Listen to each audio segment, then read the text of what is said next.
Bien-aimés dans le Seigneur, je vous salue au nom de l'incomparable grand Seigneur Jésus-Christ. Salutations fraternelles à tous les amoureux de la parole de Dieu. Soyez bénis et fortifiés, car en lui, toutes choses ont été créées. Les choses visibles, invisibles, les trônes, les divinités, les dominations et les puissances, tout a été créé par lui et pour lui, car il est l'unique Seigneur. Soyez bénis mes bien-aimés, j'espère que le Seigneur vous visite et vous perfectionne chaque jour qui passe. Mes bien-aimés, aujourd'hui, je veux encore partager la parole avec mes bien-aimés. Vous qui aimez les Saintes Écritures, nous allons continuer avec notre série La nourriture solide. C'est une émission d'enseignement biblique qui sont vraiment pour les chrétiens qui sont matures dans la parole, ceux qui comprennent les Écritures. Vraiment, cette série n'est pas pour les nouveaux convertis. Cette série n'est pas pour les chrétiens qui sont encore au lait. Parce que nous avons des bébés et ceux qui sont déjà adultes. Cette série, cette émission, c'est pour les chrétiens matures. Pourquoi matures? Parce que nous ne voulons pas que ce que nous disons dans notre série puisse alors vous scandaliser.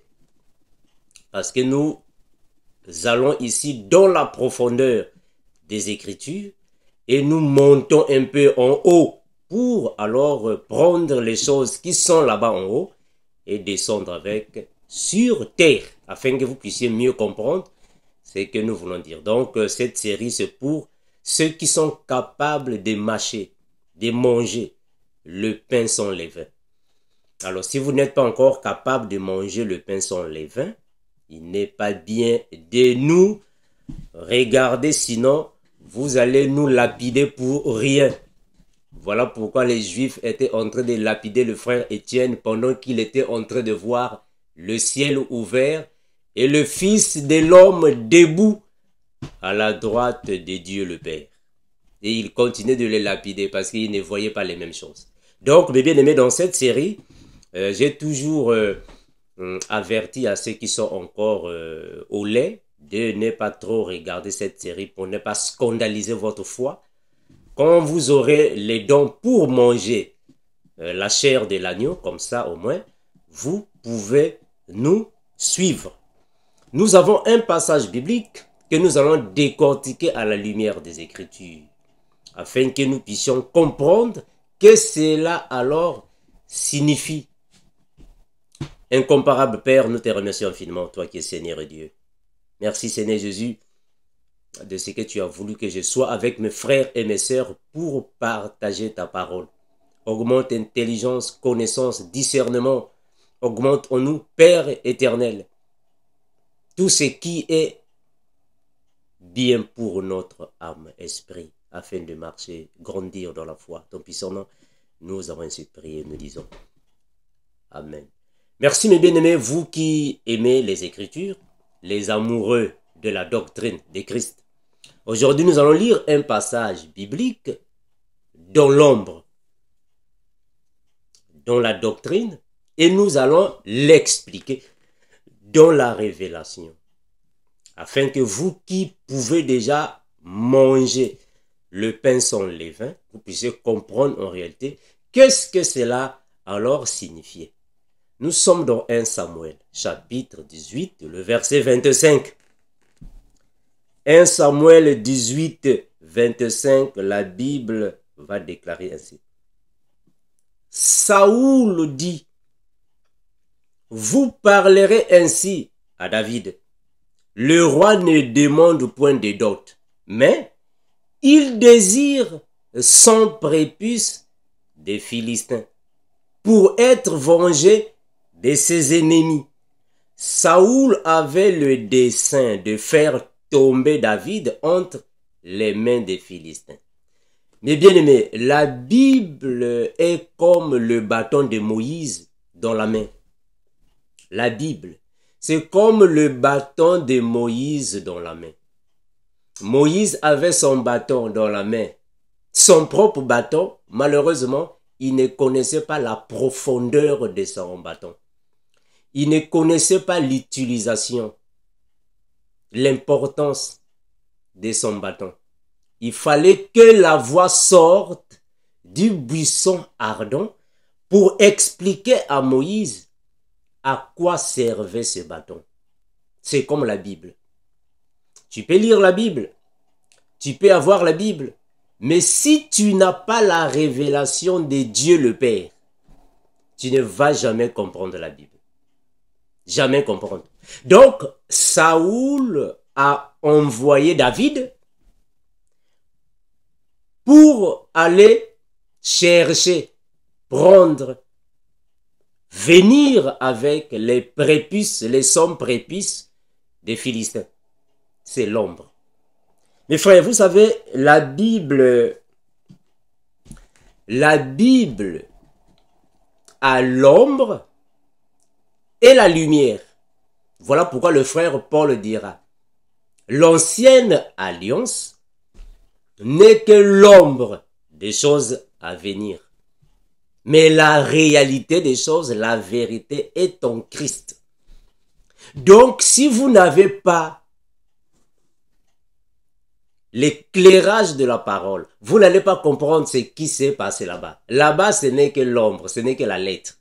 Il faut expliquer ça. La lettre doit être expliquée à la lumière des Écritures. Parce que nous marchons avec 4 pattes. La doctrine, la révélation, la prophétie et la connaissance. Je vais lire ça. Nous marchons avec 4 pattes afin de mieux comprendre les Écritures. Regardez. La Bible va dire ainsi. Comprenez, mes bien-aimés, la parole afin que vous puissiez alors grandir avec. Le frère Paul va dire ainsi dans 1 Corinthiens chapitre 14, le verset 6. Et maintenant, frères, de quelle utilité vous serais-je si je venais à vous parlant en langue et si je ne vous parlais pas par révélation ou par connaissance ou par prophétie ou par doctrine. Ah, donc, nous pouvons parler par révélation. On peut parler par connaissance. On peut parler par prophétie et par doctrine. Or, la doctrine n'est que l'ombre. La doctrine n'est pas la réalité des choses. La doctrine n'est pas la vérité. La doctrine n'est que l'ombre. Voilà pourquoi la Bible dira, jusqu'aujourd'hui, quand on lit Moïse, un voile est jeté sur leur cœur.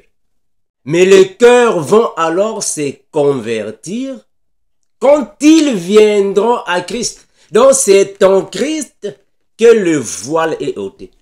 Donc si tu n'as pas la révélation de la parole, tu vas commencer à prendre les récits de l'ancienne alliance à la lettre noire sur blanc. Or, dans tout ce qui est dit dans l'ombre, n'était que la révélation de Christ qui cachait derrière. Parce que toute la Bible ne parle que de Jésus.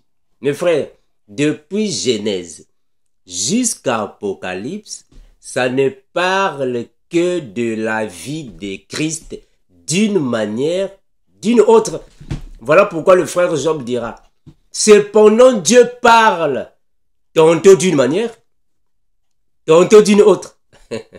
C'est ça la Bible. Regardez, nous sommes dans Luc. Luc chapitre 24.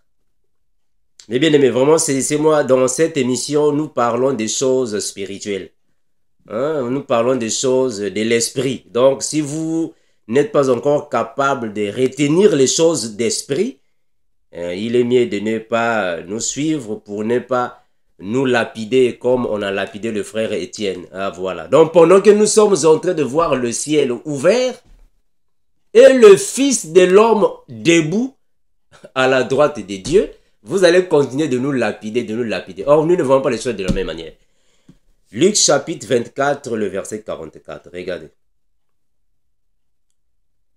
Puis, il leur dit, c'est là ce que je vous disais lorsque j'étais encore avec vous, qu'il fallait que s'accomplisse tout ce qui est écrit de moi dans la loi de Moïse, dans les prophètes et dans les psaumes. Voilà. Donc Moïse, les psaumes et les prophètes, ils parlaient de Jésus, mais d'une manière, d'une autre. Ils parlaient de Christ d'une manière, d'une autre. Hébreu. Je suis dans Hébreu chapitre 1er. Regardez. Hébreu chapitre 1er. Le verset 1er. Après avoir autrefois à plusieurs reprises et de plusieurs manières parlé à nos pères par les prophètes, Dieu dans ces derniers temps nous a parlé par le Fils. Ah, donc il a commencé de parler très longtemps et il s'est déplacé. Donc tous les prophètes avaient l'esprit de Christ. Tous les prophètes avaient l'esprit de Christ. Tous les prophètes. Ah, donc on comprend que David, c'est l'ombre de Christ. David est l'ombre de Jésus. Abraham est l'ombre de Jésus. Joseph est l'ombre de Jésus. David Élie, l'ombre de Jésus. Donc tous les prophètes avaient l'esprit de Christ. Ils étaient des figures de Jésus. Nous sommes dans 1 Corinthiens chapitre 10. Regardez. 1 Corinthiens chapitre 10, je prends le verset 4. 1 Corinthiens chapitre 10, je prends le verset 4. Ils ont tous bu le même breuvage spirituel, car ils buvaient à un rocher spirituel qui les suivait. Et ce rocher, c'est Christ. Vous pouvez prendre à partir du verset 1er pour être encore clair. Frères, je ne veux pas que vous ignoriez que nos pères ont tous été sous la nuée, qu'ils ont tous passé à travers de la mer, qu'ils ont tous été baptisés en Moïse dans la nuée et dans la mer, qu'ils ont tous mangé le même aliment spirituel. Donc tout ça ne parlait que de Jésus. Donc ça ne parlait que de Christ, mes frères. Donc on va repartir là-bas dans 1 Samuel, afin que nous puissions décortiquer ce qui est dit ici. 1 Samuel chapitre 18, le verset 25, signifie quoi? Regardez, 18, 25, la Bible va dire ainsi. Saoul dit, vous parlerez ainsi à David, le roi ne demande pas de dot, mais il désire son prépuce des Philistins. Oh. Donc David devrait aller circoncire les Philistins. Mais ça signifie quelque chose, frère. Cela signifie quelque chose. Il faut comprendre les Écritures. Cela signifie quelque chose. Mes frères, regardez Ésaïe. Avant que je n'arrive là-bas. Ésaïe chapitre 29, le verset 12. Regardez. Ésaïe 29, le verset 12. Qui nous dit à la parole. Ésaïe 29, le verset 12. La Bible dit ainsi. À partir du verset 11, c'est mieux. 29, 11, 12. Toute la révélation est pour vous comme les mots d'un livre cacheté. Ah, le prophète Ésaïe. Toute la révélation est pour vous comme les mots d'un livre cacheté que l'on donne à un homme qui sait lire en disant, Macron, toi tu parles bien le français, hein? Lis donc cela. Et Macron dira, oh, je ne puis le lire. Oh, mais toi tu parles bien le français, tu es né avec le français. Car il est cacheté. Oh, mais il sait lire. Et comme un livre que l'on donne à un homme qui sait lire, en disant, lis donc, et qui répond, ah, je ne peux lire. Je ne sais lire. Mais frère, vous savez, la Bible, tu peux la lire et sans la comprendre. Donc, c'est comme le Seigneur qui va se croiser avec un aveugle. Il va lui mettre la salive, la boue. Il va lui tenir afin qu'il puisse avoir la vue. Mais le Seigneur demande à l'aveugle, bon, est-ce que tu vois? Tu vois maintenant. L'aveugle dit, bon, je suis en train d'apercevoir des hommes, mais j'en vois comme des arbres et qui marchent. C'est comme la Bible. Donc tu peux lire la Bible, mais ce que tu vois là-bas en réalité, c'est pas ça la vérité. Il faut que tu ailles laver tes yeux au réservoir de Siloé. C'est alors que tu vas commencer à voir clair les choses. C'est ça la Bible. Donc c'est un livre qui est cacheté. La Bible est un livre cacheté. Il faut l'expliquer avec l'esprit de la révélation. Sans la révélation, nous n'allons pas comprendre la Bible, mes frères. Donc, il faut aller prendre l'eau de Siloé. Comme ça, au moins, vous allez maintenant voir clair. C'est ça la Bible. Mais bien aimés, regardez. Je vais avancer avec vous. Nous sommes dans Hébreux. Hébreux chapitre 1er. On va expliquer ce que nous sommes en train de lire ici. Hébreux chapitre 1er, le verset 1 à 2. Regardez. Hébreux 1 à 2. Après avoir autrefois à plusieurs reprises et de plusieurs manières parlé à nos pères par les prophètes, Dieu, dans ces derniers temps, nous a parlé par le Fils. Donc, le Fils nous aide par son esprit de comprendre la révélation de la parole, les choses de la Bible. Alors, nous allons lire, mes frères, et on va marcher petit à petit afin que nous puissions comprendre pourquoi Saoul va dire à David qu'il ne demande pas la dot, mais quand même, il va demander les prépuces. Oh. Puisqu'il ne demande pas la dot, mais il demande les prépuces. Mais donc les prépuces remplacent la dot. Est-ce que vous voyez ça? On va avancer afin que vous puissiez mieux comprendre. Parce qu'il a dit que je ne demande pas la dot, mais je demande les prépuces. Oh, mais pourquoi il demande les prépuces? Maintenant, dans la révélation, cela signifie quoi? 1 Samuel, on va prendre le chapitre 18. On va pouvoir expliquer ça à la lumière des Écritures, afin que vous puissiez mieux nous saisir. 1 Samuel 18, je commence à partir du verset 17. Mes frères, retenez-moi bien. Hein, mes frères, je vais aller doucement, afin que vous puissiez mieux nous saisir, mais comprenez, mes frères, que dans la révélation, les choses ne sont pas telles qu'elles sont, sur écrit, noir sur blanc. Très important. La révélation, c'est la pensée de la Bible. La révélation, c'est la pensée qui est derrière les écrits. Qu'est-ce que les écrits veulent dire par là? C'est ça la révélation. Donc la pensée de l'écriture. Qu'est-ce qu'il voulait dire par là en réalité? C'est ça la révélation. Regardez, la Bible dit ainsi. Je suis dans 1 Samuel 18, le verset 17. Saoul dit à David,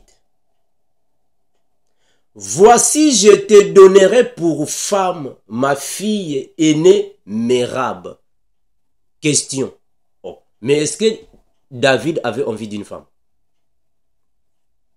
Hein, mes frères? Est-ce que David avait demandé une femme à Saoul? Mais non. David n'a pas demandé une femme à Saoul, mais c'est Saoul lui-même qui va dire à David, moi je te donnerai ma première fille. Ah voilà.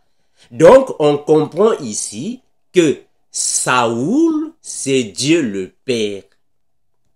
Saoul, c'est lui ici dans ce contexte, est le Père. David, c'est lui qui est le Fils. La première fille de Saoul, qui est Mérab, c'est elle qui symbolise Israël. Et la deuxième fille de Saoul, qui est Michal, c'est elle qui symbolise tout un peuple. Et il symbolise le peuple étranger. Elle, symbolise les nations. Mais vous allez comprendre que Mérab symbolise les 144 000 d'Israël. Et Michal symbolise les vierges sages. Ah voilà, on a commencé. C'est comme ça que nous voyons les Écritures. Quand on va te laver les yeux avec l'eau du réservoir de Siloé. Tant qu'on ne te lave pas les yeux, tu ne vas pas voir ça. Donc David dit à Saoul, ok, moi je vais accepter ce que tu dis. Mais du moins, David n'a pas demandé une femme à Saoul. Non. C'est Saoul qui a dit non, David. Toi, tu ne peux pas rester comme ça. Moi, j'ai 2 filles. Mais pourquoi tu restes comme ça, célibataire? Je vais te donner ma première fille. Ah, voilà. Donc, on comprend que ici, c'est le père qui est en train de dire à Adam, il n'est pas bon que l'homme soit seul. Je lui ferai une aide semblable. Ah, voilà. Donc, Saoul, ici, c'est le père qui va voir David dans la solitude. Il va se dire, non, tu ne peux pas rester comme ça, je te donnerai ma fille. Mérab. Mais toi, sers-moi seulement avec vaillance et soutiens les guerres de l'Éternel. Saoul se disait, je ne peux pas mettre la main sur lui, mais que la main des Philistins soit sur lui. Ah, donc, Saoul était en train de livrer David aux mains des Philistins.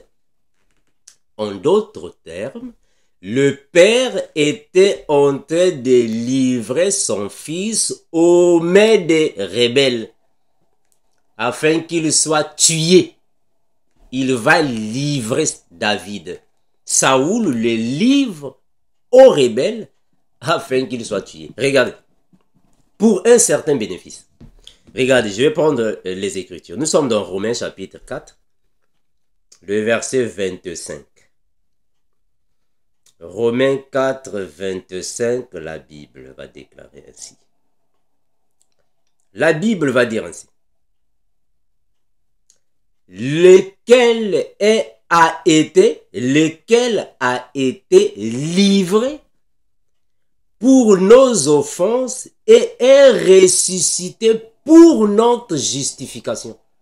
Donc, c'est le Père qui va livrer son Fils afin que son Fils soit parmi les malfaiteurs, qu'il soit tué par ses ennemis afin qu'ils viennent pour la vengeance.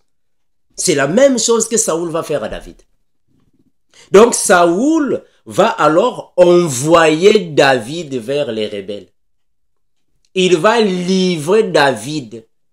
Puisque Saoul lui-même a dit non, moi je ne peux pas mettre les mains sur lui. Il faut que les Philistins mettent leurs mains. Ah voilà.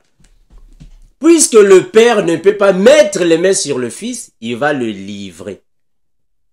Afin que les rebelles mettent les mains sur toi. Donc c'est le père qui va livrer Jésus entre les mains des Juifs, des Israélites, afin qu'il soit maltraité pour un bénéfice. On va évoluer, vous allez comprendre mieux. Regardez. La Bible va dire ainsi. Nous sommes dans Matthieu. Matthieu chapitre 21. Matthieu 21, le verset 37. Matthieu 21, 37 à 39. La Bible va déclarer ainsi. Matthieu 21, 37 à 39. La Bible va déclarer ainsi. Vous pouvez prendre, ici je suis dans la parabole. Hein. La parabole, vous pouvez lire à la maison, je ne vais pas prendre beaucoup de temps. C'est une parabole. Quand je prends le verset 33, on dit, écoutez une autre parabole, il y avait un homme, maître de la maison, qui planta une vigne. Vous pouvez lire là-bas à la maison pour ne pas prendre beaucoup de temps. Je prends le verset 37. Enfin, il envoya vers eux son fils, en disant, ils auront du respect pour mon fils. Mais quand les vignerons virent le fils, ils dirent entre eux, voici l'héritier. En d'autres termes, les Philistins qui vont dire, voilà, voici l'envoyé du roi. C'est lui que le roi a envoyé. C'est lui le fils aimé du père. Donc, on va les tuer. Regardez. Voici l'héritier. Venez et tuons-le et emparons-nous de son héritage. En d'autres termes, c'est le père qui va livrer le fils entre les mains des brigands. C'est Saoul qui va livrer David entre les mains des rebelles. En d'autres termes, des Philistins, afin qu'ils puissent mettre la main sur lui. Ça va, mes bien-aimés. Maintenant, regardons ce que la Bible va dire. On va continuer. Je repars dans notre verset de base. On va progresser petit à petit afin que vous puissiez comprendre pourquoi les deux sont prépuces des Philistins. Pourquoi? Il y a une raison biblique. Nous allons évoluer petit à petit. Regardez. Je repars dans 1 Samuel 18. Je continue là où j'étais. Je prends alors le verset 18. David répondit à Saoul. Qui suis-je? Et qu'est-ce que ma vie? Qu'est-ce que la famille de mon père en Israël pour que je devienne le genre du roi? Lorsque arriva le temps où Mérab, fille de Saoul, devrait être donnée à David, elle fut donnée pour femme à Adriel de Méhola. C'est-à-dire que David, qui était un homme pauvre en Israël, un homme sans valeur dans Israël par sa famille, parce qu'il était d'une famille pauvre en Israël, mais le roi lui propose sa fille en mariage. David dit, mais est-ce que moi, qui suis d'une famille pauvre, une personne sans importance, est-ce que je peux être le genre du roi? Est-ce que c'est moi qui peux être un prince? Moi qui suis un pauvre. Mais ça, c'est l'image de Jésus. Donc, Mérab avait été proposé à David, mais malheureusement, Mérab, la fille de Saoul, n'aimait pas David. Donc, arrivé au temps de la donner à David, elle avait été donnée à un autre homme, Adriel. Mais c'est Israël, en fait. Parce qu'il faut comprendre que Moïse aussi est l'homme que Israël a aimé. Donc, avant Jésus, Moïse, c'est l'homme que Israël aime jusqu'à aujourd'hui. Ce sont des figures. Des figures. Quand Jésus vient, Israël, qui est Mérab, n'a pas aimé Jésus. Mais ce sont les nations qui vont alors aimer Jésus. Voilà pourquoi Jésus, quand il va dans Samarie, les Samaritains vont aimer Jésus. Ce sont des figures. On va avancer, mes frères, afin que vous puissiez comprendre. Je prends le verset suivant. Je suis dans le verset 20. Michal, fille de Saoul, aima David. Or, Michal signifie ce que Dieu veut. C'est ça la signification de Michal. Alors, Michal aima David, alors que la femme proposée était Israël, qui est Mérab. Or, ici, Michal symbolise les nations païennes. Michal, en réalité, c'est le symbole des vierges sages. Ceux qui vont aimer Jésus à la place de la première femme. En d'autres termes, la première fille de Saoul, qui est Mérab. On va évoluer, regardez. On en informa Saoul et la chose lui convint. Il se disait, Saoul se disait, je la lui donnerai afin qu'elle soit un piège pour lui. Mes frères, est-ce que vous comprenez ça? Donc, le roi va donner Michal à David afin que Michal soit un piège pour David. Et qu'il tombe sous la main des Philistins. Mes frères, vous savez, David, c'est Jésus. Saoul est le père. Il va envoyer son fils dans le monde, tout en sachant qu'il va piéger son fils. Attention, voilà pourquoi j'ai dit que cette série, c'est pour ceux qui sont matures. Hein? Cette série, c'est pour ceux qui sont matures. Alors, si vous n'êtes pas mature, vous n'allez pas me saisir. Il va piéger David.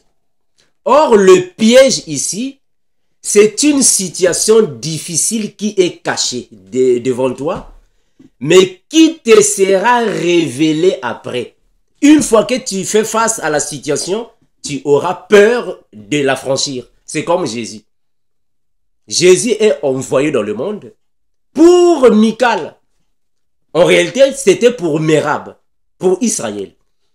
Mais il arrive sur le terrain, Mérab, Israël ne l'a pas aimé. Voilà pourquoi la Bible a dit, il est venu chez les siens, mais les siens ne l'ont point reçu. En d'autres termes, il est venu pour Mérab, la première fille de Saoul.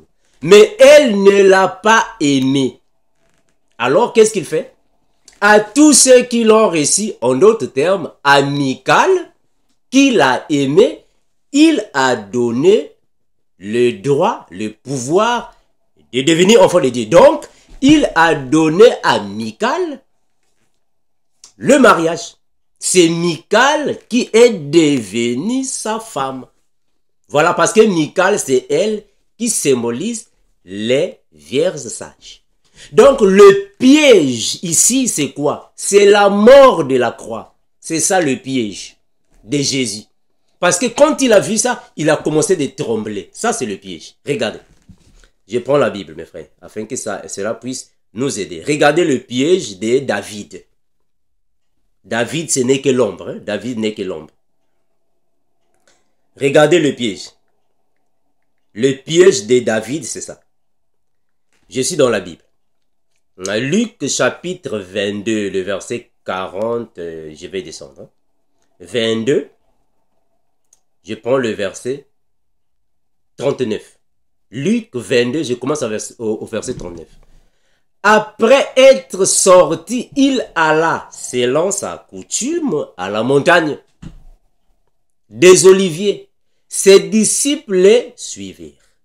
Lorsqu'il fut arrivé dans ces lieux, il leur dit, priez afin que vous ne tombiez pas en tentation.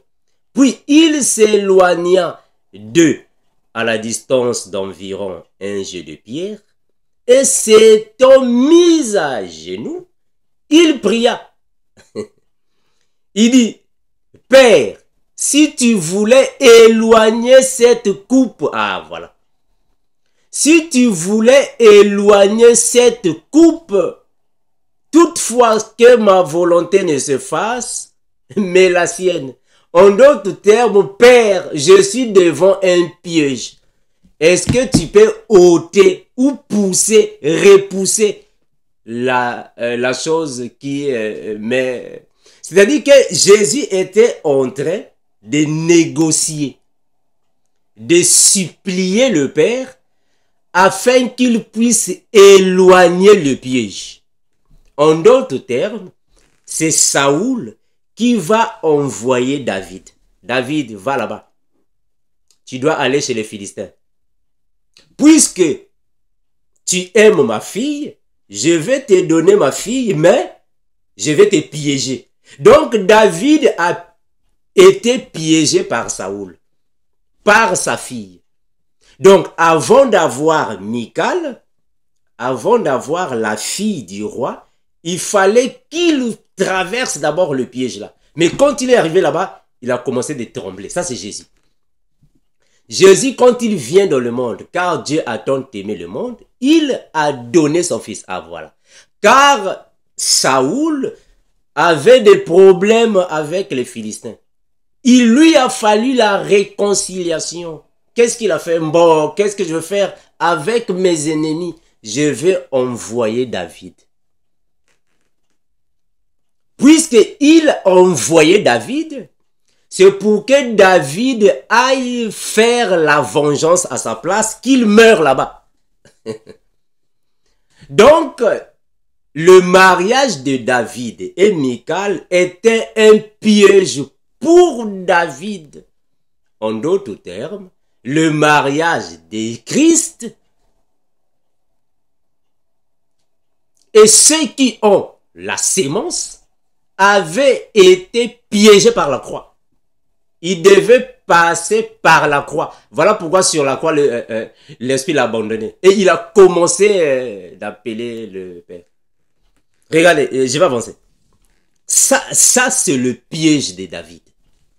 Ça, c'est le piège de David. La coupe qu'il a vue, il a commencé, Père, est-ce que tu peux éloigner, voilà.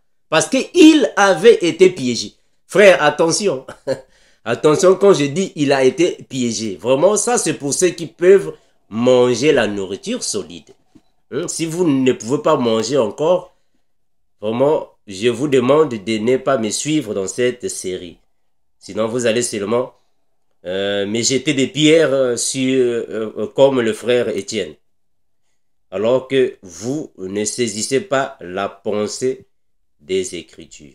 1 Samuel, je vais repartir là-bas, le chapitre 18, regardez. 1 Samuel 18, afin que vous puissiez voir ce que je suis en train de dire ici. 1 Samuel 18, j'étais en train de lire voilà. Je lis le verset, j'étais en train de lire le verset 20, regardez. Michal, fille de Saoul, aima David. En d'autres termes, les nations aimant le Seigneur. Les Samaritains ont aimé le Seigneur. Mais Mérab, Israël, n'a pas aimé le Seigneur. Je vais dire quoi ici? C'est-à-dire que ceux qui ont accepté le Seigneur, ce sont les nations. Ils l'ont accepté. En d'autres termes, c'est Michal qui a aimé David. Mais Israël, Mérab, n'a pas aimé David. Parce qu'elle est partie avec Ariel, un autre homme, qui n'était pas Jésus. Je vais continuer, regardez. Alors, qu'est-ce qui se passe? Michal, fille de Saoul, aima David et on en informa Saoul et la chose lui convint et il disait, je la lui donnerai afin qu'elle soit un piège pour lui. Qu'elle soit un piège. Ah oui. Jésus, pour nous délivrer, il était obligé de devenir pécheur. Alors qu'il n'était pas pécheur. Il est devenu péché. Et pécheur, dans d'autres versions de Bible, à cause de Michal. À cause de Michal. Je vais avancer, regardez. Je le lui donnerai qu'elle soit un piège pour lui et qu'il tombe sous la main des Philistins. Et Saoul dit à David, pour la seconde fois, tu vas devenir mon genre. Saoul donna cet ordre à ses serviteurs. Parlez-en. Confidence. Parlez en confidence à David. Et dites-lui, voici le roi est bien disposé pour toi. Et tous ses serviteurs t'aiment. C'était juste une ironie. Sois maintenant le genre du roi. Mais non, il y avait un piège là-bas. Hein, mes frères, il y avait un piège. Les serviteurs de Saoul répétèrent ces paroles aux oreilles de David. Et David répondit, croyez-vous qu'il soit facile de devenir les gens du roi? Mais il savait. Il savait que ce n'était pas facile, frère. On est bien aimé. Il savait que ce n'était pas facile. Il savait que ce n'était pas facile pour avoir Michal. C'était pas facile pour le Seigneur Jésus d'avoir l'église. Il savait que ce n'était pas facile. Mais, qu'est-ce qu'il dit? Moi, je suis un homme pauvre. Je suis un homme pauvre et de peu d'importance. Ah, ça c'est carrément Jésus. David a dit, moi je suis un homme pauvre, de peu d'importance. Ici en Israël, ma famille n'a pas de valeur. Pourquoi voulez-vous que je puisse épouser la fille du roi? Mais c'est carrément Jésus. L'homme pauvre ici, donc c'est Jésus. Regardez. Je vais prendre la Bible, mes frères, afin que les Écritures doivent alors nous aider. Nous sommes dans Ésaïe. Ésaïe chapitre 53. Je suis un homme pauvre de peu d'importance en Israël. Ma famille est pauvre. Ésaïe chapitre 53, le verset 2. Regardez. Ésaïe chapitre 53, le verset 2. La Bible va déclarer. Il s'est élevé devant lui comme une faible plante, David, comme un rejeton qui sort d'une terre desséchée. Il n'avait ni beauté, ni aspect pour attirer nos regards, et son aspect n'avait rien pour nous plaire. En d'autres termes, il n'a pas d'importance. En Israël, il n'a pas de valeur. Donc David n'avait pas de valeur en Israël. Il n'avait pas d'importance. Mais le roi lui propose sa fille. Or, il n'avait ni beauté ni éclat pour attirer les regards. Son aspect n'avait rien pour plaire. Le verset 3. Méprisé et abandonné des hommes. Mais oui, c'est un pauvre. Or, ici, le frère Ésaïe, prophète, il est en train de prophétiser sur Jésus. Méprisé et abandonné des hommes, ça c'est Jésus, homme de douleur et habitué à la souffrance. En d'autres termes, un pauvre. Un pauvre. Semblable à celui qu'on détourne le visage. Donc David s'est dit, oh, mais comment est-ce que moi, un Israélite, qu'on détourne le visage, homme de peu de valeur, habitué à la souffrance, méprisé et abandonné des hommes, comment est-ce que je peux être le genre du roi? Donc David est la figure de Jésus. Nous l'avons dédaigné, nous n'avons fait de lui aucun cas. Mais c'est un pauvre, en fait. C'est lui, David. Donc, David, devant le roi, se sent humilié. Regardez, je vais encore prendre un autre passage afin que vous puissiez me saisir. Jean 1, 45. Regardez. Jean chapitre 1er, le verset 45. La Bible va déclarer ainsi. Jean 1, 45 à 46. La Bible va dire ainsi. Philippe rencontra Nathanaël et lui dit, nous avons trouvé celui de qui Moïse a écrit dans la loi et dont les prophètes ont parlé, Jésus de Nazareth. Oh, fils de Joseph. Nathanaël lui dit, oh, peut-il venir de Nazareth quelque chose de bon? En d'autres termes, oh, mais qu'est-ce qu'il y a de valeur qui peut venir de Nazareth? Alors que ce sont les pauvres, des personnes de peu de valeur, négligées, abandonnées, méprisées par tout le monde. Qu'est-ce que de bon peut venir de Nazareth? Philippe lui dit, oh, mais viens, tu verras. Voilà. Oh, il parle de Jésus. Donc Jésus ici, c'est David. David est un homme de peu de valeur, abandonné, méprisé par les hommes. Est-ce que quelque chose de valeur peut-il venir de là? Regardez, je suis dans les prophètes. Michée chapitre 5. Je vais prendre le frère Michée. Le chapitre 5. La Bible va déclarer ainsi, mes bien-aimés. Michée chapitre 5. Je prends le verset 2. Et toi, Bethléem, Ephrata, petite entre les milliers de Juda.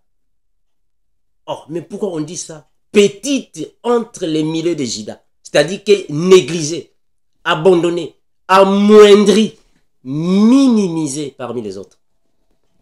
Petite entre les milliers de Juda. De toi sortira pour moi celui qui dominera sur Israël. Et dont l'origine remonte aux temps anciens, au jour de l'éternité. Donc ici, on est en train de mépriser Bethléem. Parce que c'est de là qu'il va sortir. Or, on va voir que David est sorti de là. Ah, voilà. David sort de Bethléem. Jésus aussi sort de la même contrée. Il sort de la même contrée. Parce que c'est lui alors qui va hériter le trône de David. Selon la révélation, bien sûr. Parce que Jésus n'était pas roi en Israël. Voilà. Mais selon la révélation. Regardez mes frères, je vais avancer. Afin que nous puissions comprendre ce que nous sommes ici en train de dire. 1 Samuel. Je repars dans notre chapitre de base. 1 Samuel chapitre 18, j'étais dans le verset 22. Voilà, non, je prends, voilà, le verset 23.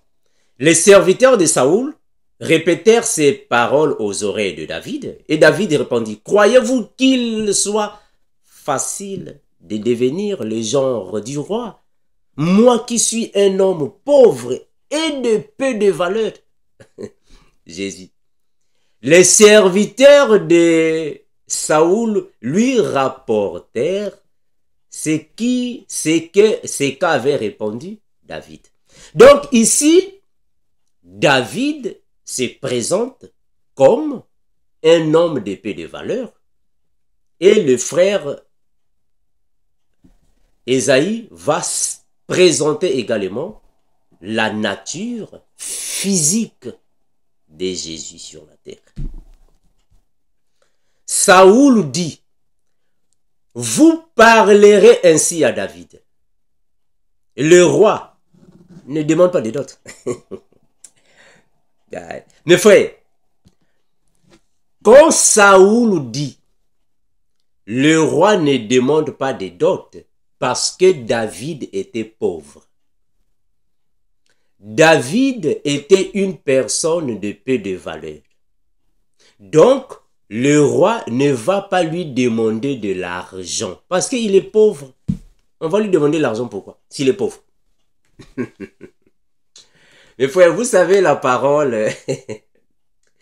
Pour bien comprendre la parole, mes frères, il faut parfois aller dans le réservoir de Siloé. Et là, vous allez vraiment laver les yeux pour mieux voir les Écritures. Saoul n'a pas demandé la dot comme argent à David parce que David était pauvre. Mais puisque Saoul avait pour intention de livrer David aux mains des Philistins, c'est-à-dire de le faire tuer, il s'est dit non, si je lui demande de l'argent, il n'a pas d'argent pour me donner parce qu'il est pauvre. Qu'est-ce que je vais lui demander? Ah voilà, David, apporte-moi les prépuces des Philistins. Je vais lire ça, regardez. Gloire à Jésus. Regardez mes frères. Il va lire ainsi. Je vais continuer, regardez, je vais lire ça. Saoul dit, vous parlerez ainsi à David.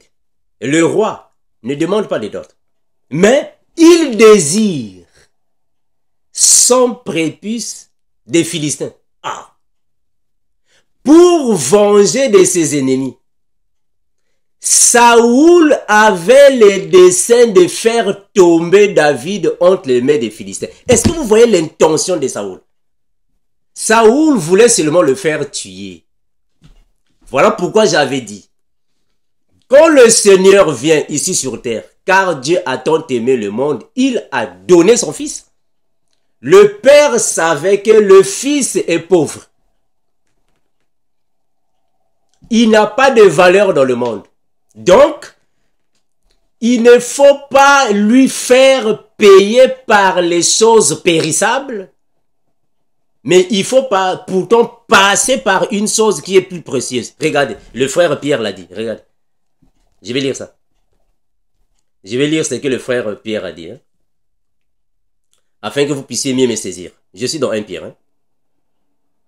Je vais chercher ça. Je vais chercher ça. Afin que vous puissiez mieux saisir ce que la Bible dit ici. 1 Pierre 1,18. Regardez. 1 Pierre 1,18. Là, je commence à partir 1,18. Regardez. Sachant que ce n'est pas par des choses périssables, par de l'argent ou de l'or que vous avez été rachetés de la vaine manière de vivre que vous avez hérité de vos pères, mais par le sang précieux. Voilà. Donc le Père ne va pas recevoir, ne va pas donner par de l'argent. Il faut payer de l'argent parce qu'il sait que vous êtes pauvres. Donc, il doit passer par les prépuces. Donc, Dieu connaît que David était pauvre. Est-ce que je vais te demander encore la dot, toi qui es pauvre? Il ne te demande pas la dot. Donc, il va le dire de venir avec 100 prépuces. Cela signifie quoi? Les 100 prépuces signifient quoi? C'est biblique, frère. C'est biblique. Donc, Jésus, pour avoir Michal, il n'a pas précisé de donner les choses périssables. Il ne va pas donner l'argent, de l'argent. Il ne va pas donner les choses périssables parce qu'il est pauvre. Il est pauvre. Il est abandonné, méprisé par les hommes. Il n'a pas de valeur ni d'importance. Qu'est-ce qu'il va faire? Qu'est-ce qu'il va donner au Père? C'est-à-dire que qu'est-ce que David va donner à la place des choses? Il va donner les prépuces. Mais qu'est-ce que signifie donner les prépuces? Mes frères, on va lire, regardez. Il faut comprendre la pensée des Écritures, mes frères, c'est très important. La pensée des Écritures. David va donner les prépuces. Cela signifie quoi? Les prépuces, là, signifient quoi? Je vais repartir là-bas. 1 Samuel. Le verset 18. 1 Samuel 18. J'étais dans le verset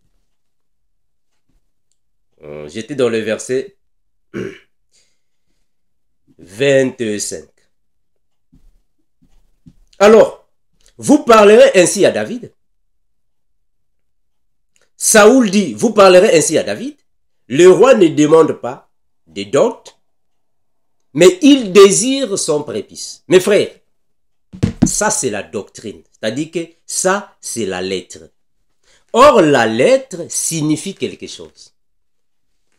Quand Saoul est en train d'envoyer David pour aller lui chercher les prépuces, son prépuce des Philistins, c'est le père qui envoie le fils pour aller racheter un peuple. Parce qu'un prépuce signifie un péché. Ça va mes frères? C'est-à-dire que les prépuces signifient les péchés. Parce que avant d'avoir les prépuces, il faut circoncire. Ah, donc on comprend que Saoul a envoyé David pour aller circoncire les pécheurs. Donc les Philistins étaient des incirconcis. Il fallait les circoncire et prendre les prépuces et venir avec dans le palais. Ah, donc nous comprenons ici que c'est le Père qui va envoyer Christ, Jésus, pour aller racheter un peuple. Parce que la circoncision, c'est le rachat. La circoncision, c'est le baptême de la régénération. La circoncision, c'est la purification du prépuce. En d'autres termes, la purification des péchés. Est-ce que vous voyez ça? Nous sommes dans la Bible. Regardez. Romains chapitre 2. Romains chapitre 2, le verset 28. Romains 2, le verset 28. La Bible va déclarer ainsi. 28 à 29. La Bible va dire ainsi. Le juif, ce n'est pas celui qui en a les dehors. Et la circoncision, ce n'est pas celle qui est visible dans la chair. Mais le juif, c'est celui qui l'est intérieurement. Gloire à Jésus. Et la circoncision, c'est celle du cœur. Voilà. Selon l'esprit et non selon la lettre.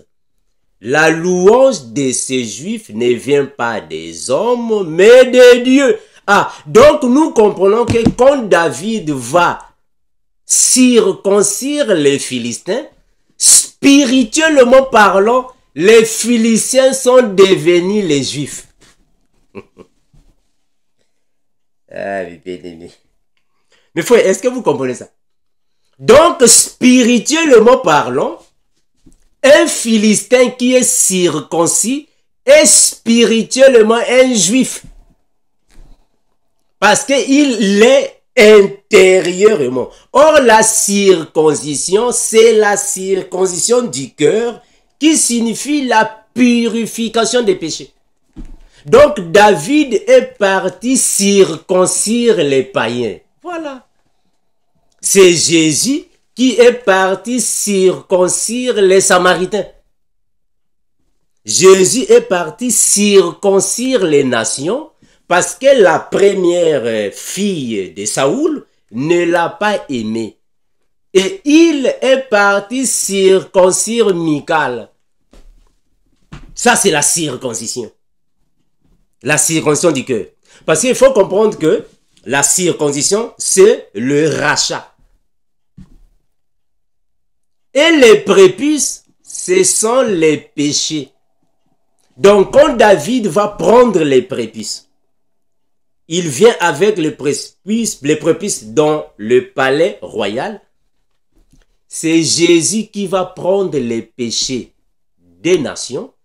Il va avec sur la croix et il ira dans le 3e ciel. Parce que dans le palais royal, c'est là où se trouve le trône du roi. Or, le trône de Dieu le Père est dans le 3e ciel. Or, Jésus devait prendre les péchés du monde. Il devrait prendre les prépuces des hommes, en d'autres termes les péchés, afin qu'il devienne lui-même péché. Et il va avec dans le lieu très saint. Or, le lieu très saint, c'est là où se trouve le coffre de l'alliance. Or, le coffre de l'alliance, c'est le symbole du trône de Dieu. Or, le trône de Dieu est dans le 3e ciel. Ah, donc, on comprend que le lieu très saint, c'est le 3e ciel. Là où se trouve le Père, c'est là où se faisait alors le service du souverain sacrificateur. Or, Jésus, lui, il est le souverain sacrificateur parce qu'il est venu dans le monde, il a pris les péchés du monde et il va alors expier les péchés. C'est David. Donc, c'est David qui va prendre le péché, il va entrer dans le palais royal avec les prépuces. Parce que les prépuces, ce sont les péchés. Est-ce que vous voyez ça? Je vais lire dans la parole afin que vous puissiez mieux me saisir. Regardez mes frères. Nous sommes dans Exode chapitre 4, le verset 24. Regardez. Exode 4, 24. La Bible va dire aussi. Exode 4, 24, 25. Pendant le voyage, en un lieu où Moïse passa la nuit, l'Éternel l'attaqua et voulut le faire mourir. Séphora prit une pierre aiguë, coupa les prépuces de son fils. Voilà. Elle coupa les prépuces de son fils et le jeta aux pieds de Moïse en disant, tu es pour moi un époux de sang. Gloire à Jésus. Et l'Éternel le laissa. C'est alors qu'elle dit époux de sang à cause de la circoncision. Mes frères, ça c'est la lettre. Ça c'est la lettre. Je vais revenir, je vais parler sur ça. Ça c'est la lettre. Parce qu'en réalité, le véritable époux de sang, c'est Jésus. Jésus est le véritable époux de sang qui nous a sauvés par la circoncision du cœur. Or, David aussi est un époux de sang. Voilà pourquoi Dieu va dire à David. Dieu va dire à David ainsi. Regardez, 1 Chronique. Nous sommes dans 1 Chronique, regardez.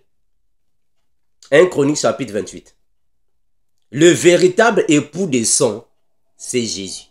Donc Moïse n'était que la figure de Jésus. 28, le verset 2 à 3.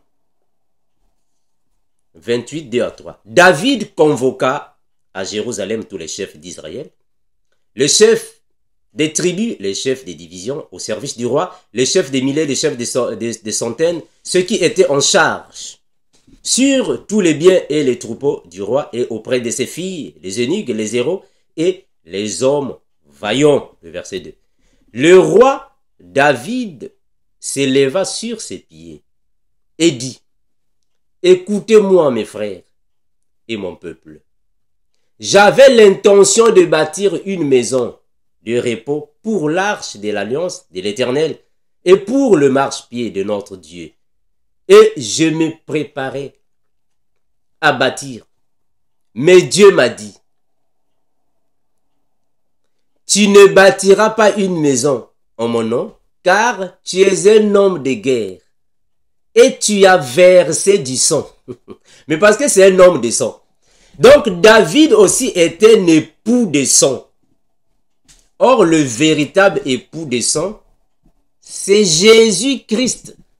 Voilà pourquoi Dieu a dit non, tu ne peux pas me bâtir une maison parce que tes mains sont couverts de sang. Or Jésus ici aussi, il est cette image. Jésus aussi a eu les mains couvertes de sang parce qu'il s'est chargé de nos péchés. Alors ses mains sont couvertes de sang. Voilà pourquoi le Père, l'Esprit, doit quitter sa maison, son palais. Regardez, je vais aller là-bas, mes frères, afin que vous puissiez mieux me saisir. Mais bien aimé, il faut comprendre que David, qui était un homme pauvre, de peu de valeur, de peu d'influence en Israël, par rapport à sa condition physique, sa condition de vie, je vais dire, c'est-à-dire sa condition sociale. C'était un homme pauvre. Avant d'être accepté dans la famille royale, il devrait verser du sang. Je répète ça. David, avant d'être accepté, d'être prince, c'est-à-dire que l'époux de la fille du roi, il devrait verser du sang. C'est Jésus. Jésus, avant d'avoir Michal, il devrait verser du sang. Donc les prépuces des Philistins, c'est la dot que David a donnée à Saoul. Est-ce que vous voyez ça? Pourquoi? Mais parce que David, comme il était pauvre, il ne pouvait pas donner la dot en argent. Il donne la dot en termes de prépuces. C'est Jésus. Donc Jésus aussi devrait alors payer un prix avant de racheter un peuple. Parce qu'il faut comprendre, mes frères, que le sang sert à la rémission des péchés, la réconciliation de David et Michal, c'est-à-dire que l'acceptation de David dans la famille royale. Il fallait qu'il verse le sang.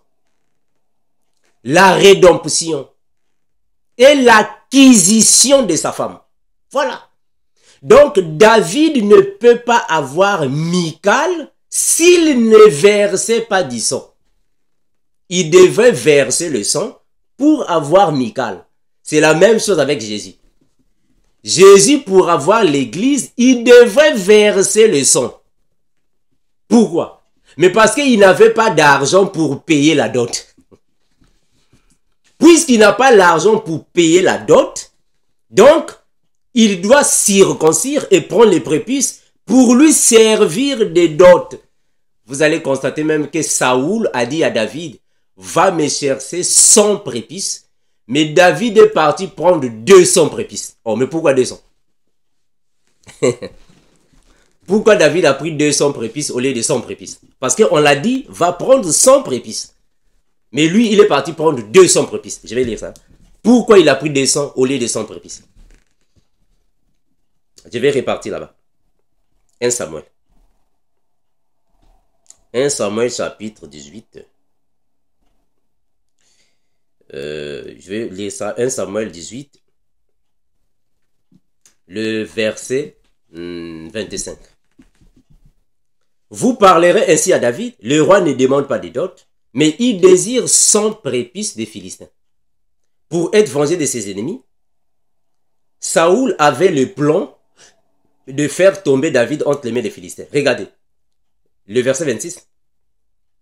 Les serviteurs de Saoul rapportèrent ces paroles à David et David agréa. C'est-à-dire qu'il a accepté la mission. Il a agréé. J'ai accepté la mission. Mais donc va à la mission. Le fils est parti à la mission. Parce que Dieu avait dit, il n'est pas bon que l'homme soit seul.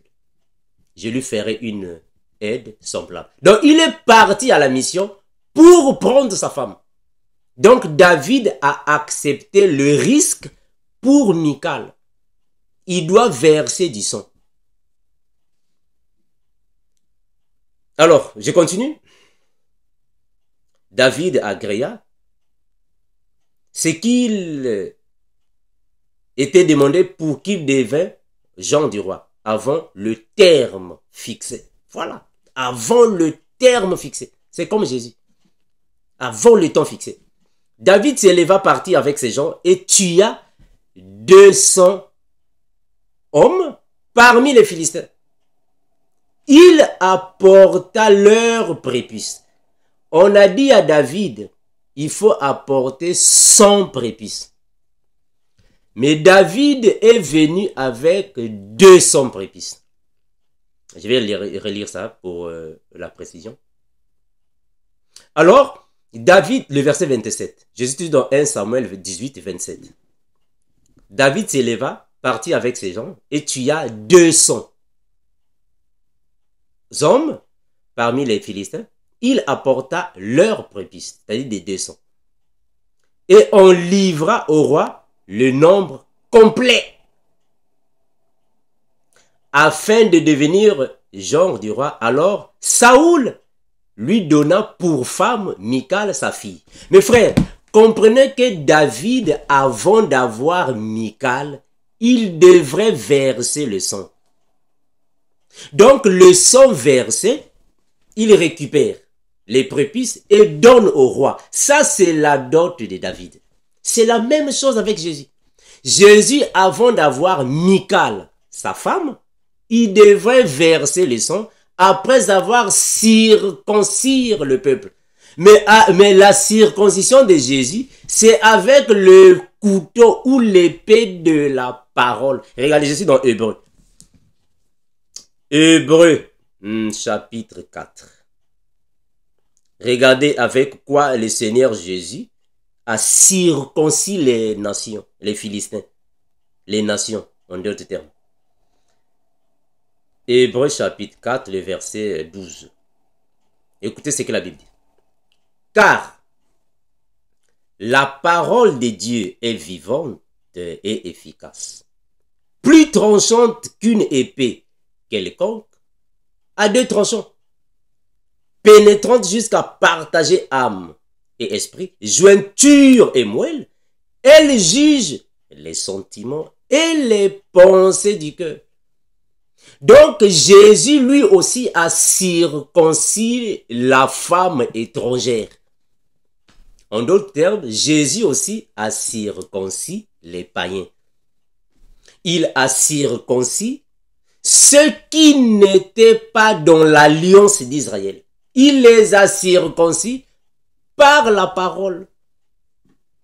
Il a pris leurs prépuces, qui sont les péchés. Il est parti avec sur la croix. Donc Jésus sur la croix, il était là avec les prépuces des païens. En d'autres termes, les péchés des païens. Afin de les expier. Regardez, je vais lire la Bible afin que vous puissiez mieux me saisir. Donc, mes frères, le prix que Jésus a payé, le prix que David a payé, c'est la circoncision, les prépuces qu'il donne au roi. Le sang, au fait. Est-ce que vous voyez ça? Je vais prendre Matthieu 26, 28. Matthieu 26, 28. La Bible va dire ainsi. Matthieu 26, 28. Matthieu 26, 28. La Bible va dire ainsi. Car ceci est mon sang, le sang de l'alliance, qui est répandu pour plusieurs, pour la rémission des péchés. Mes frères, retenez ici, c'est très important. Très important. Vraiment. Retenez, c'est très important. Parce qu'il y a plusieurs personnes qui, par manque de révélation, parfois affirment des choses qui parfois ne sont pas conformes aux Écritures. Vous savez, le sang de Jésus est semblable à la tunique de Joseph. Je répète ça. Le sang de Christ, semblable à la tunique de Joseph. La tunique de Joseph avait multiples couleurs. Une tunique a multiples couleurs. C'est-à-dire un élément, mais qui a plusieurs fonctions. C'est comme le sang de Jésus. Donc le sang de Jésus a multiples rôles. La rémission des péchés, la réconciliation de Dieu et le peuple païen, l'acceptation de David dans la famille royale, l'acquisition de Michal. Donc c'est par ce sang, il a acquis Michal. Donc c'est par le sang que David a acquis Michal. En d'autres termes, il fallait que David donne les prépuces pour avoir Michal. En d'autres termes, il fallait que David verse le sang pour avoir Michal. Donc le sang versé est le prix d'acquisition de Michal. C'est la même chose avec Jésus. Regardez, je suis dans Actes des Apôtres. Je vais prendre Actes des Apôtres afin que vous puissiez mieux me saisir. Je vais chercher ce passage. Afin que vous puissiez mieux me saisir. Je vais chercher ce passage-là. Afin que la Bible nous aide. Je prends Actes des Apôtres. Chapitre 20, le verset 28. Actes des Apôtres 20. 28. La Bible va dire ainsi. Actes des Apôtres, chapitre 20. Le verset 28. La Bible va déclarer ainsi. Prenez garde. Prenez donc garde à vous-même et à tous les troupeaux sur lesquels le Saint-Esprit vous a établi évêque pour paître l'Église du Seigneur, qu'il s'est acquise par son propre sang. Est-ce que vous voyez ça, mes frères? Qu'il s'est acquise par son propre sang. Donc, il fallait qu'il verse son sang pour avoir l'Église. Est-ce que vous voyez ça? Donc, David, avant d'avoir Michal, il devrait verser le sang. Puisque c'est un époux de sang, il doit verser le sang avant d'avoir Michal. C'est la même chose avec Jésus. Jésus, pour avoir l'Église, il devrait verser le sang. Je vais prendre ça dans cette version. Acte 20, 28.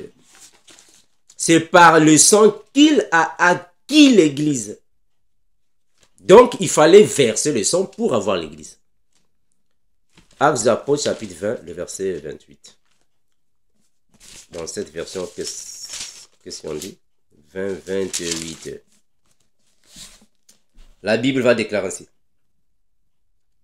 Veillez sur vous-même et sur tous les troupeaux que le Saint-Esprit a remis à votre garde. Prenez soin de l'Église que Dieu s'est acquise par la mort de son propre Fils. Voilà. Dieu s'est acquise par la mort de son Fils. En d'autres termes, il fallait qu'il y ait mort avant d'avoir l'Église. Donc c'est par la mort qu'il a reçu cela. Par la circoncision que David va alors recevoir toutes ces choses-là. Donc, David, qu'est-ce qu'il va faire ici? Il va circoncire les Philistins. Or, la circoncision, c'est le fait de ôter le péché. Je répète ça. Circoncision, c'est ôter le péché. Parce que le prépuce, c'est le péché. Le prépuce, c'est le péché. Circoncire, c'est enlever le prépuce. En d'autres termes, ôter le péché. Voilà pourquoi le frère Jean-Baptiste dira, voici l'agneau de Dieu qui ôte le péché du monde. En d'autres termes, David qui va circoncire les prépuces des Philistins. Or, la circoncision, c'est ôter le prépuce. Donc, le prépuce, c'est le péché. Mais frère, est-ce que vous me cessez? La circoncision, c'est ôter le péché. C'est-à-dire qu'enlever les prépuces. Parce que le prépuce, c'est le péché. Remarquez, mes frères. Je vais avancer avec vous. Afin que vous puissiez alors mieux me saisir. Alors, Apocalypse chapitre 5, le verset 9, on va dire ainsi. Apocalypse 5, 9.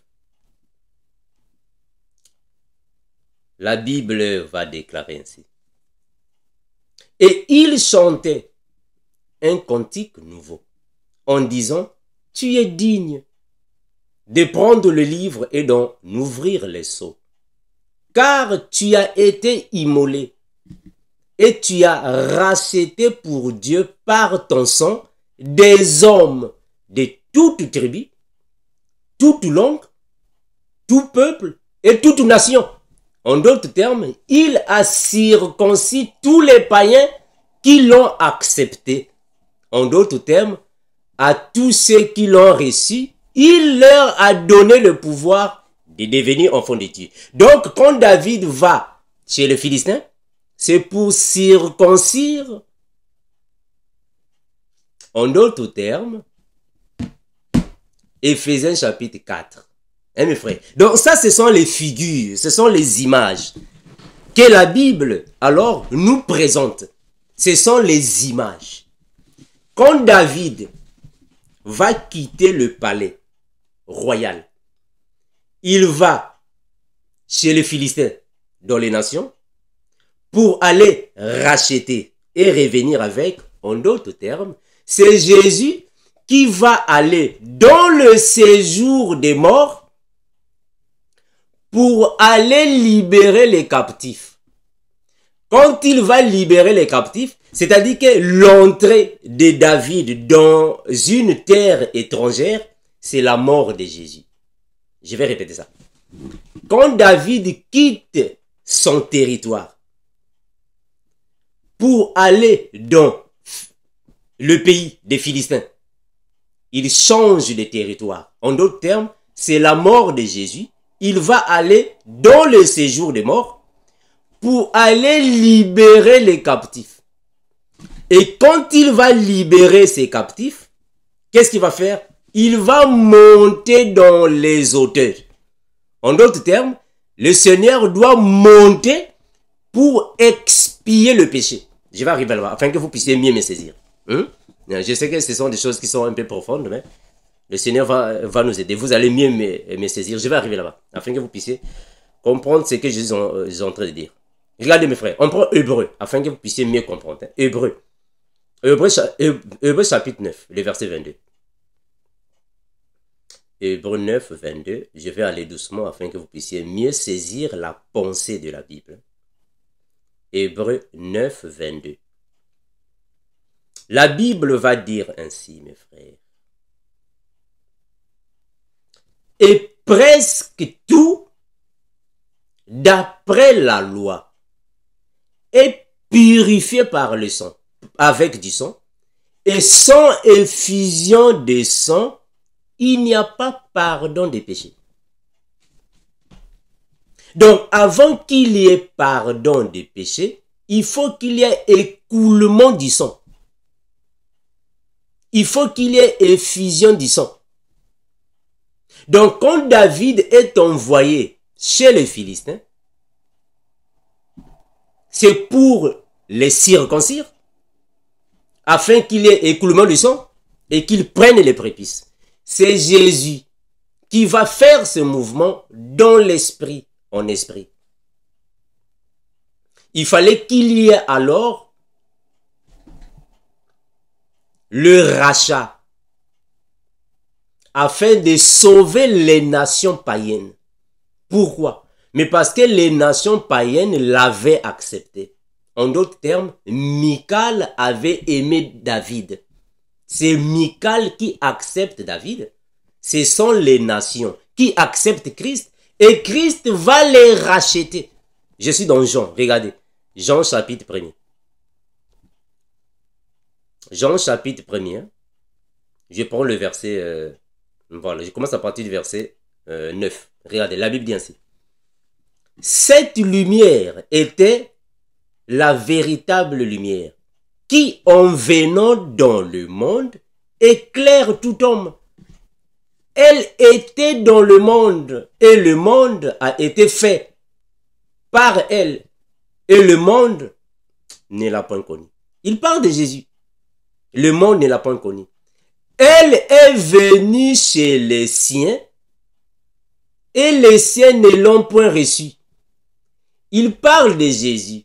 Quand Jésus vient chez les siens, c'est-à-dire que la première fille de Saoul, qui est Mérab, Mérab n'a pas accepté Jésus. Mais qu'est-ce qu'il va faire? Les siens ne l'ont point reçu. Mais à tous ceux qui l'ont reçu, en d'autres termes, à Michal qui l'a aimé, Michal ici, c'est le symbole des nations. Parce que c'est Michal qui va former les vierges sages, alors que les 144 000 vont rester.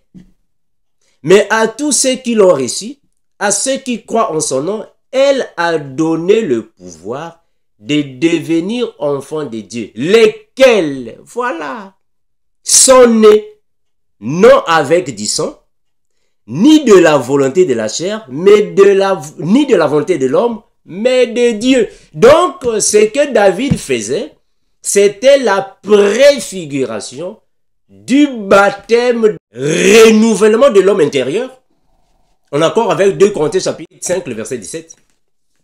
Si quelqu'un est en Christ, voilà, il est une nouvelle créature. Les choses anciennes sont passées, voici toutes choses sont devenues nouvelles. Donc les Philistins, qui étaient auparavant les païens, les incirconcis, les personnes qui étaient hors des alliances du Père, qui n'étaient pas dans les alliances, ils étaient étrangers. Mais avec la circoncision, ils sont devenus des enfants de Dieu. En d'autres termes, Dieu a suscité des enfants pour Abraham. Donc, ils sont devenus des juifs en esprit. Voilà pourquoi la circoncision, c'est celle du cœur et non de la chair. Et Jésus dira, de ces pierres-ci, la parole dira, même le frère Jean-Baptiste l'a dit, hein, de ces pierres-ci, le Seigneur peut susciter des enfants pour Abraham. Ah, donc David, quand il va là-bas, il est parti susciter des enfants pour Abraham. Parce que c'est Abraham qui est le père de la circoncision. En d'autres termes, c'est lui qui est le premier homme qui a reçu le message de la circoncision. En d'autres termes, qui a reçu la circoncision? C'est Abraham. Donc les Philistins sont devenus les enfants d'Abraham en esprit. Parce que c'est Abraham qui a commencé avec la circoncision. Mais David est parti les circoncire. Est-ce que vous voyez ça? Je vais avancer mes frères. Regardez. Je vais arriver là-bas afin que vous puissiez mieux me comprendre. Je vais prendre Zacharie. Hein. Zacharie chapitre 9, le verset 11. Zacharie chapitre 9, le verset 11. La Bible va dire ainsi. Zacharie 9, 11. La Bible dit ainsi. Et pour toi, à cause de ton alliance, scellée par le sang, je retirerai des captifs de la fosse où il n'y a pas d'eau. Mes frères, est-ce que vous comprenez ce que nous lisons? Et pour toi, à cause de l'alliance scellée par le sang. Voilà pourquoi j'avais dit que le sang de Jésus est semblable à la tunique de Joseph. Une tunique à multiples couleurs. Le sang de Jésus, c'est la même chose. C'est-à-dire que c'est une chose précieuse à multiples fonctions. Donc ce n'est pas seulement pour la rémission des péchés, non. C'est aussi pour sceller l'alliance. Ici, nous sommes dans l'ombre. C'est aussi pour sceller l'alliance. Donc le sang aussi est un sceau. C'est pour sceller l'alliance. Maintenant, quand il dit ici, je retirerai des captifs de la fosse. C'est ce que j'étais en train de dire. C'est-à-dire que la circoncision, c'est pour retirer les captifs qui sont dans la fosse. Ah, voilà. Donc, quand David va circoncire les Philistins, il les retire de la fosse. En d'autres termes, c'est Jésus qui va mourir. Il va dans le séjour des morts pour alors délivrer les captifs afin de monter avec les captifs. Parce qu'il les a délivrés afin de monter avec eux. Parce qu'ils étaient dans la fosse. Or, dans la fosse, il n'y a pas d'eau. C'est ce que le frère dit. Dans la fosse, il n'y a pas d'eau. En d'autres termes, dans la fosse, il n'y a que ténèbres, il n'y a pas la lumière. Voilà. Donc, quand Jésus va dans les ténèbres, il apporte la lumière.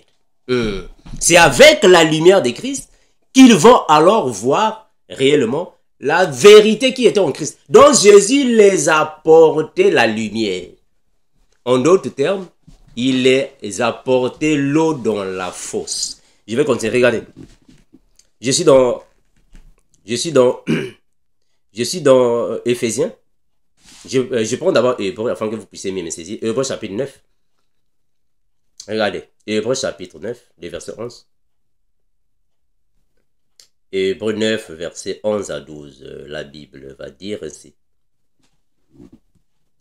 Mais Christ est venu et comme souverain sacrificateur des biens à venir, il a traversé le tabernacle, plus grand et plus parfait, qui n'est pas construit de main d'homme, c'est-à-dire qui n'est pas de cette création.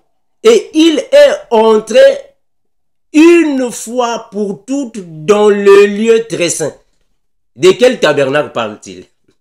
De quel lieu saint parle-t-il? Il parle du troisième ciel.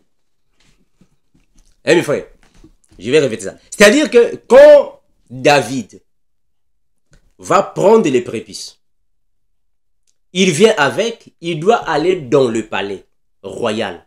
C'est Jésus qui va racheter un peuple, qui va délivrer un peuple qui était dans les ténèbres, dans la fosse. Et qu'est-ce qu'il va faire? Il va ressusciter. Parce que quand David entre chez les Philistins, c'est la mort de Christ. Quand il sort, c'est la résurrection. Pourquoi? Parce que la mission de Saoul était de le faire tuer. Quand Saoul a envoyé David chez les Philistins, c'est pour que David meure chez les Philistins. C'est pour le faire tuer. Donc, David, en allant vers les Philistins, c'est la mort de Jésus. Quand David va sortir en vainqueur, c'est la résurrection de Jésus. Et qu'est-ce qu'il va faire? Il va traverser le tabernacle. Je vais relire ça. Je suis dans Hébreu. Hébreu chapitre 9, le verset 11. Mais Christ est venu comme souverain sacrificateur. Des biens à venir, il a traversé le tabernacle plus grand et plus parfait, qui n'est pas construit de mains d'homme. De quel tabernacle parle-t-il ici? Il parle du troisième ciel. Le troisième ciel. Le tabernacle du troisième ciel. C'est-à-dire que le lieu très saint. Je vous le dis pour être précis. C'est-à-dire que le lieu très saint, c'est le troisième ciel. Alors, quand il va traverser les cieux, parce que nous avons le premier ciel, le deuxième ciel et le troisième ciel. Mais dans le tabernacle de Moïse, nous avons aussi trois divisions. Le parvis, le lieu saint et le très saint. Donc, le souverain sacrificateur Aaron, quand il devrait expier le péché du peuple une seule fois par an, il devait entrer dans le lieu très saint. Donc, Jésus aussi a fait la même chose. Donc, il fallait que Aaron prenne d'abord du sang avant d'entrer dans le lieu très saint. Regardez. Mais Christ est venu comme souverain sacrificateur des biens à venir. Il a traversé le tabernacle plus grand et plus parfait, qui n'est pas construit des mains d'hommes, c'est-à-dire qui n'est pas de cette génération, c'est-à-dire qui n'est pas physique, qui n'a pas été construit avec les mains d'hommes. Et il est entré une fois pour toutes dans le lieu très saint. Attention, quand la Bible dit ici que Jésus-Christ, c'est-à-dire que Christ, quand il ressuscite, Christ est entré dans le lieu très saint, cela ne signifie pas dire le lieu très saint du temple d'Israël. Non. Ici, le lieu très saint que Christ est entré, c'est le troisième ciel. C'est le troisième ciel. Voilà pourquoi, quand Jésus est ressuscité, Marie a voulu toucher Jésus. Elle dit non, ne me touche pas. Est-ce que vous voyez ça? Elle ne me touche pas. Je ne suis pas encore monté.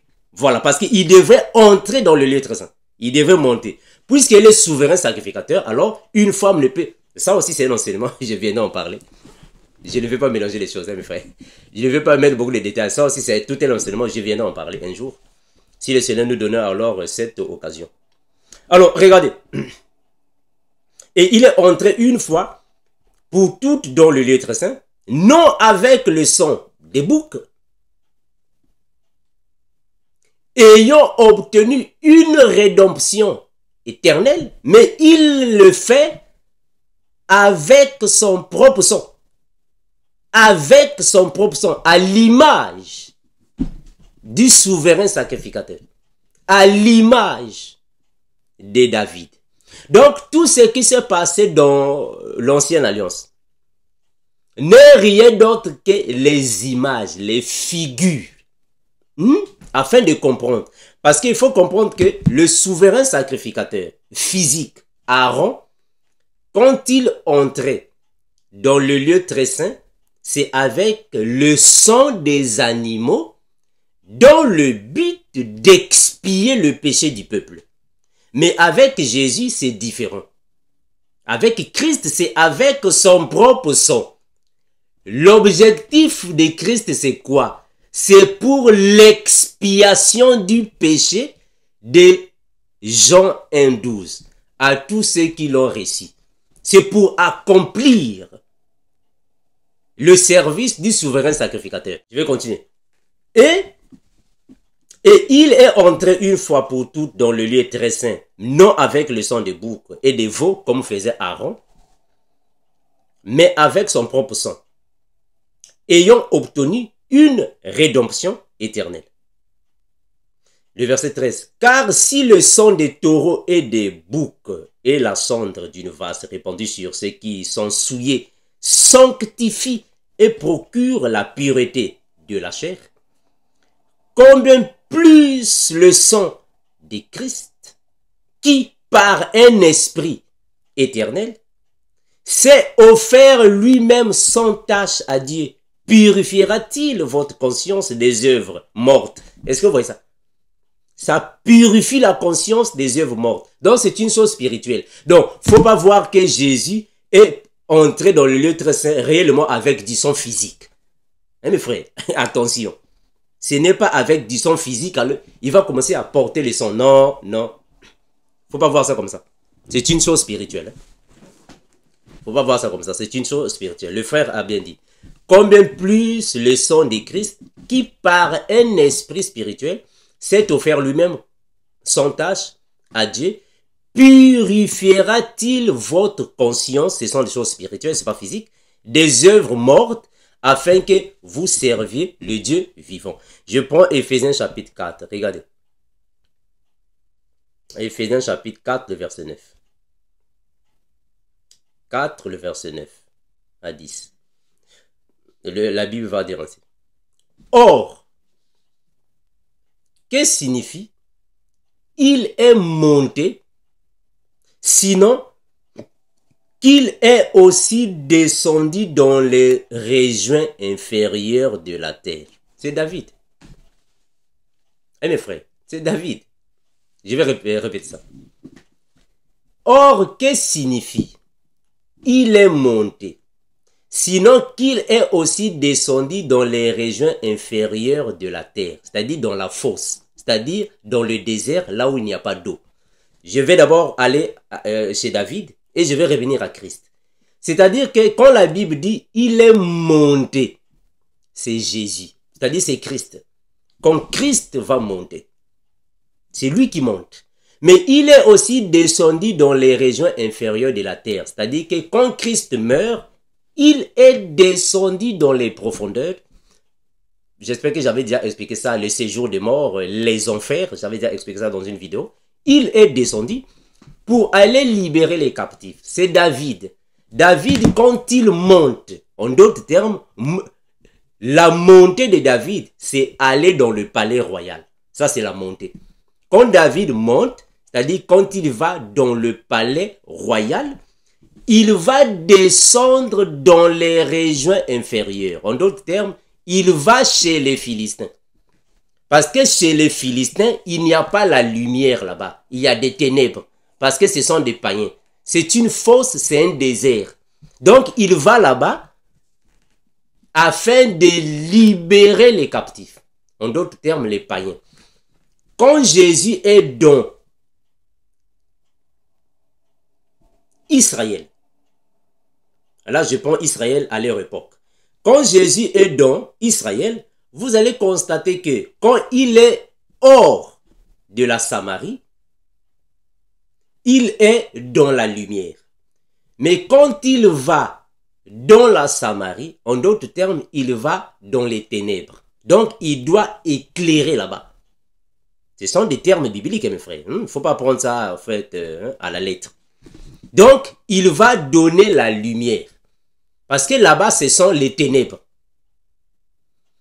Donc, chez les païens, il y a des ténèbres. C'est la fosse. Il n'y a pas la lumière. C'est nous qui avons la lumière et nous apportons la lumière vers les païens, afin de les éclairer. Je vais lire ça, regardez. Afin que vous puissiez mieux comprendre. Peut-être vous ne me saisissez pas, mais je ne sais pas. Regardez. Afin que vous puissiez me saisir ce que je suis en train de dire ici.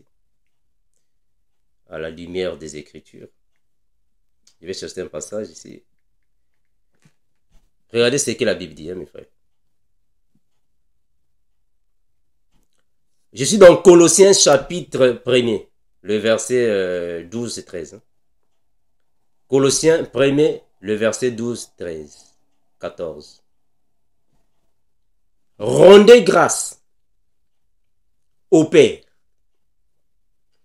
qui vous a rendu capable d'avoir part à l'héritage des saints dans la lumière, qui nous a délivrés de la puissance des ténèbres et nous a transportés dans le royaume de son Fils, de son amour, en qui nous avons la rédemption, la rémission des péchés. En d'autres termes, ceux qui sont dans le péché sont dans les ténèbres. Mais quand ils viennent à nous, ils viennent à la lumière. Ça, c'est la mission de l'autre du frère Paul, que le Seigneur lui avait donné. Des ténèbres à la lumière, de l'ignorance à la connaissance. Regardez, je vais lire ça. Afin que vous puissiez me saisir, c'est que nous sommes ici en train de lire. C'est très important, mes frères, de voir la Bible comme nous la voyons. Éphésiens chapitre 5, le verset 7-8. Le verset 8. Regardez. Éphésiens 5, le verset 8. Je vais descendre. Autrefois, vous étiez ténèbres. Est-ce que vous voyez ce qu'il est en train de dire? Il dit, autrefois, vous étiez ténèbres. C'est-à-dire que autrefois, vous étiez des païens dans l'ignorance.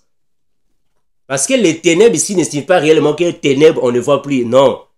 Les ténèbres signifient l'ignorance. C'est-à-dire que là où il n'y a pas la lumière, la vérité. Autrefois, vous étiez ténèbres. Et maintenant, vous êtes lumière dans le Seigneur. Marchez comme les enfants de lumière. Ah, donc il y a aussi des enfants de ténèbres. Il y a des enfants de lumière et les enfants des ténèbres. Donc, quand David va chez les Philistins, il est parti dans les ténèbres. Il est parti vers les enfants des ténèbres. Alors, il doit les circoncire afin qu'ils deviennent les enfants de lumière. C'est ce que Jésus fait. Donc, Jésus, quand il va chez les Samaritains, ce sont les enfants des ténèbres, il doit les circoncire par la parole, afin qu'ils comprennent les Écritures. Donc, Jésus, quand il va monter, mais il doit premièrement descendre dans les ténèbres, dans les profondeurs, dans les séjours des morts, les enfers, afin d'apporter la lumière à tous ceux qui avaient la sémence du Père, de la manière qu'ils soient délivrés des ténèbres. Est-ce que vous voyez mes frères? Je vais repartir là-bas, Éphésiens. Éphésiens 4, 9, 11. Éphésiens chapitre 4, le verset 9. Or, qu'est-ce que signifie? Il est monté. Sinon, il est aussi descendu dans les régions inférieures de la terre. Celui qui est monté, c'est le même qui... Celui qui est descendu, c'est le même qui est monté au-dessus de tous les cieux afin de remplir toutes choses. Donc, c'est le même mouvement avec David. Et mes frères, c'est le même mouvement avec David. Mais bien aimé, je vais m'arrêter par ici. J'espère que vous avez compris la pensée des Écritures. Je disais que David, on l'a demandé 100 prépices pour avoir la fille du roi. Lui qui était pauvre. Mais qu'est-ce qu'il a fait? Quand il va là-bas, il va circoncire 200 prépices. Et il vient avec les 200. Mais pourquoi? Mais parce que premièrement, 200 c'est le chiffre 2 qui est le chiffre du témoignage. Gloire à Jésus. Le chiffre 2 c'est le chiffre du témoignage. C'est le chiffre qui justifie, qui certifie que réellement la chose avait été consommée. La chose avait été pratiquée selon qui a été écrit. Donc, il va prendre 200 parce qu'il doit toujours venir avec 200. Il doit toujours venir avec 200, le chiffre 2. Parce que ce sont les témoignages. Voilà pourquoi la Bible dira, le témoignage de 2 personnes est toujours, voilà. C'est le témoignage qu'il va donner là-bas. Voilà. Donc, ce témoignage qu'il va prendre, 200 prépices, qui symbolise le chiffre 2, le chiffre du témoignage, que réellement, je suis parti combattre et je suis revenu avec ce que vous m'avez demandé afin de me donner ce que méritent mes efforts. Voici les 200 prépices. Le roi ne peut plus jamais bouder parce que c'est le chiffre 2. Ah voilà. Et il va donner la fille à David. Voilà. Donc David va recevoir Michal, sa fille, pour devenir la femme de David. Parce qu'il a versé le sang pour avoir Michal. Il a circoncis ce qui avait été demandé. Donc là-bas, c'est l'ombre. Cela ne signifie rien que Jésus-Christ. Donc Jésus va recevoir alors l'église. Parce que vous allez comprendre que Michal, ce sont les vierges sages. Parce que c'est eux qui vont monter à l'enlèvement. C'est Michal qui ira à l'enlèvement. Malheureusement, Mérab va rester sur terre. Parce que Mérab, c'est le symbole d'Israël, en d'autres termes, les 144 000, qui doivent passer alors à la tribulation. Et si vous continuez dans la Bible, vous allez constater que David avait tué les enfants de Mérab. C'est-à-dire que Mérab, qui est la première fille de Saoul, n'aimait pas David. Elle a aimé un autre homme qui est Ariel. Et ils ont eu 5 enfants. David a fait tuer tous les enfants de Mérab.